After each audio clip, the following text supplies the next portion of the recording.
Hey, Mark, it's Murray Poole, Bulldog Illustrated. Hey, Murray. And no team, Mark, has run for 100 yards yet on the on the Alabama defense, including Ole Miss, of course. And can you talk about why they're so effective against the run and the challenge facing your offense Saturday?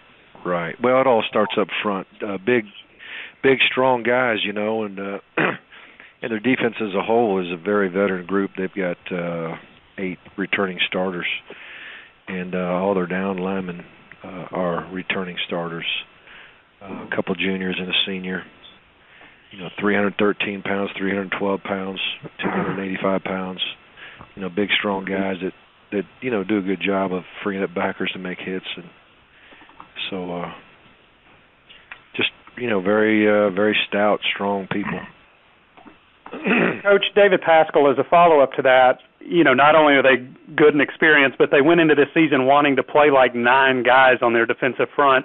How much of a challenge does that become that they can rotate so many fresh people this weekend? Well, it is a big deal to have that kind of depth and keep guys fresh, and it's good for morale too. When guys know they're going to play, they tend to practice harder, and they don't lose interest, and so when you have a bunch of guys rotating and versus an offensive line that'll pretty much stay intact for us. I mean, we're not going to rotate our offensive linemen. It does. In the course of a ball game, it can make a difference. Hey, Mark. This is Patrick Garvin with Dog Time. Yes.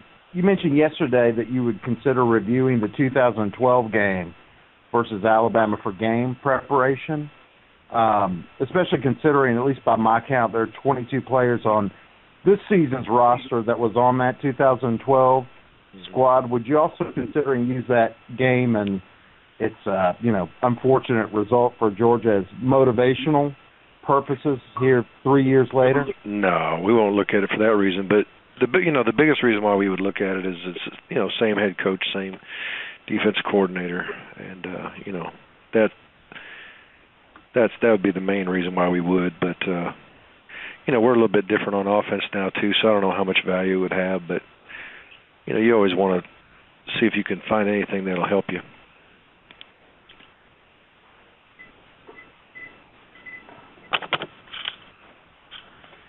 Mark, it's Mark Weiser. Alabama obviously lost a couple weeks ago, slid down a little bit in the polls. Is this a different caliber of Crimson Tide team than you're used to seeing? Well, we haven't played them every year, obviously. We've played them from time to time, and they're just as good as they've always been under Coach Saban. There's no doubt about that. They've won a few national championships with one loss, so that's not that uncommon for someone to have a loss and still be a champion. So, those guys I don't see any difference. Mark, this is Tony Barnhart. You've worked with a lot of quarterbacks in your career. Can you put in perspective kind of what Grayson's been able to do from the time that he came here in July and where he is now? I know he's still got a long way to go, but he's obviously made very good progress. He has. Just to learn everything as quickly as he did, that gave him a chance to compete, and he competed well, just as the other guys did, and very close calls we have mentioned from the very beginning. But he's last couple of games obviously been hitting a high percentage of his passes. Some of it is just by virtue of making good decisions, and some of it's because he's getting good protection, and some of it is because his receivers have made some nice catches, and so it all works together. But he did have a lot to learn in a short amount of time, and that's the thing that really gave him the opportunity to be legitimate in this competition. Thanks. Mm-hmm. This is Charles Odom. I know as you make your summer tours with fan clubs, touchdown clubs, and that kind of thing, you get asked a lot of questions every year about the Floridas and Auburns on your schedule, Georgia Tech, et cetera. I'm wondering what kind of feedback did you hear from fans this off season, leading up to this season, about Alabama? How much talk did you hear from fans about the game? Right. Well, I'm trying to remember. I don't know if there was a big, a whole lot of that. I'm sure there was some, but we had the usual suspects too, as far as questions about our rival games and the ones that we play on a yearly basis. So I don't remember it really, to be honest with you. Mark, it's Seth Emerson at the AJC. Ever since this game was announced, I know that a lot of fans and a lot of us in the media have kind of pointed at it. What has been your approach to your team, and what do you think it'll be this week? I mean, I know you've had a lot of big games over your tenure. Is this approach this week unique in any way, or how do you handle it? Well, the big thing for us is to continue to improve and to continue to focus on what will help us have success, and that's correcting mistakes. That's trying to get the best possible plan, and then working like mad to execute it, getting our scout teamers to do their job and give the best look possible, and keep our focus on what's happening at the Butts-Mehre building here and what's happening in the classroom and at the academic center. Just focus on those things is what gives us the best chance of having success. So that's the approach that's been really all camp long, all season long, and we're going to keep trying to get better. Does the time of year and when this game happens, is that a reason for that? It's not like this is a championship game at the end of the year. Well, we do. We just, when you look at the film,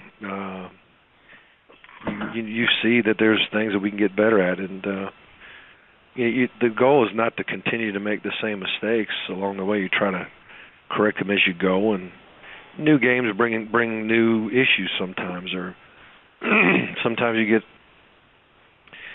you may get an injury at a position or two, and all of a sudden you're playing young guys again, and so you got to start over as far as just teaching and correcting and all that kind of thing. But it's just one of those deals where if you continue to improve as the season goes on, it gives you the best chance of being where you want to be in the end, and that's what we're trying to get done. We're trying to get better every day. Mark, will Rico McGraw have a chance to play in this game? It's a good question. I don't know the answer to that yet. We'll know more tomorrow as far as what he's able to do. But he's moving along in the right direction. But I just don't know if it'll be quick enough for him to play or not. Mark, it's Murray again. With a fine line with these two teams between winning and losing, how big an impact can the home crowd have in this kind of football game? Well, I know our crowd is awesome. I know that they will be there early. I know they'll be loud. I know they'll be, they're going to accentuate everything in a positive way for us and try to create as much communication issues for them as possible. So it's certainly easier to run an offensive system when you can hear than when you can't. I can tell you that. So. I know our fans will do their part, and I'm really looking forward to seeing them do their thing. Mark, David Pascal again. I know the 2008 game in Athens has no bearing on this Saturday, and you've talked about that before, going out to Arizona State and coming back and kind of feeling behind in the prep work. I know you haven't used that as an excuse, but what was that first half like going through? Because I don't remember you ever going through a half like that, the first half of that Alabama game in Athens last time around. Well, first of all, I forgot that was after that game. I guess that was the deal, huh? But anyway, it's so long ago, I don't even remember, other than I know they got after us pretty good, and we did come out and played a little bit better in the second half, but, they might have been beating us so bad they just relaxed a little bit. I don't know. It's been a long time.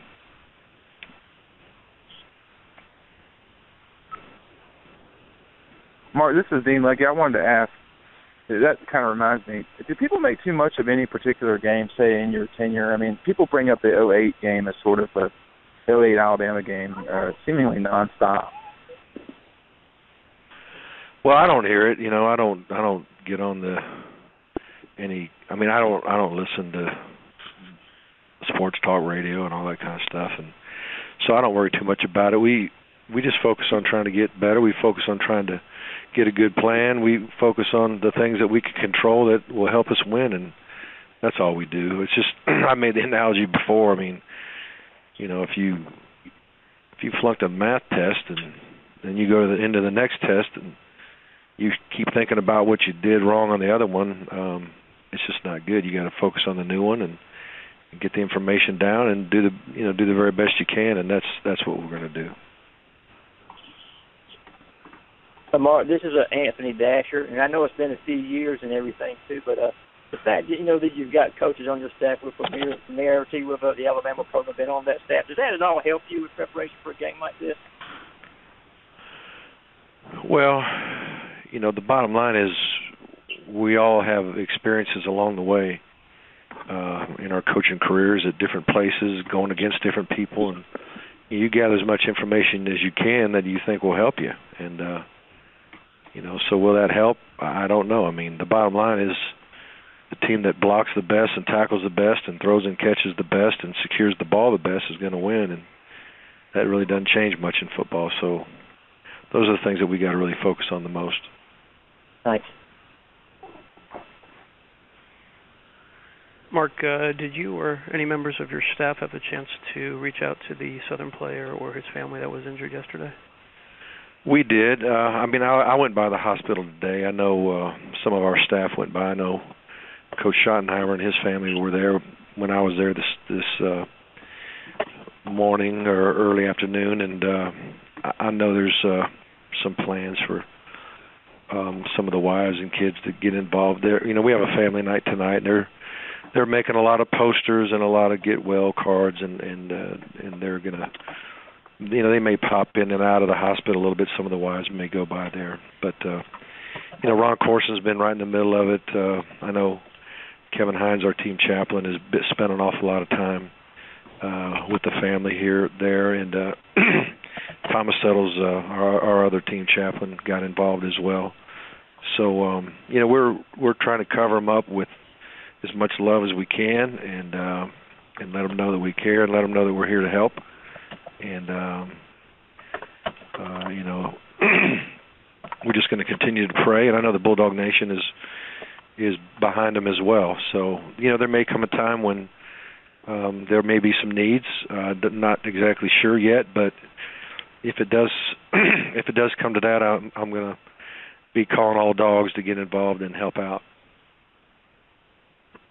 Mark, did you hear what A.J. Green did today? 10 catches, 277 yards, 2 touchdowns. I guess we all know he's pretty good. Oh, well, I didn't know that, but I actually heard just a little bit of that game on the radio when I left the hospital, and I just knew that Cincinnati was playing, and I think I heard A.J. catching one ball, but during the time I was in the car, but that's all I knew. So it's not shocking at all for A.J. to have that kind of performance. He's one of the best. And he's a great Bulldog as well. Got time for one more question? I'm assuming they won the game? Yes. Good. Yes, it is. Good deal. See where Gurley played today, too, Coach. What Gurley do? He wasn't doing much. The last I saw was 4 carries. Him and Mason combined for 25 yards rushing into the hole. Well, you got to start somewhere, right? Yeah. Yeah. Mark, can I just ask on the Southern player? I don't know whether you're authorized to say anything, but, right. On his condition. Right. He did have a spinal cord injury, and he's being well taken care of, and I think that's probably the most I can say at this point. But again, we just need to continue to pray for his healing and pray for everybody involved in his treatment and care and his family as well. And like I said, there may come a time when the Bulldog Nation can really get behind him and his family, and we absolutely I know we'll do that too. So that's about all I could say now.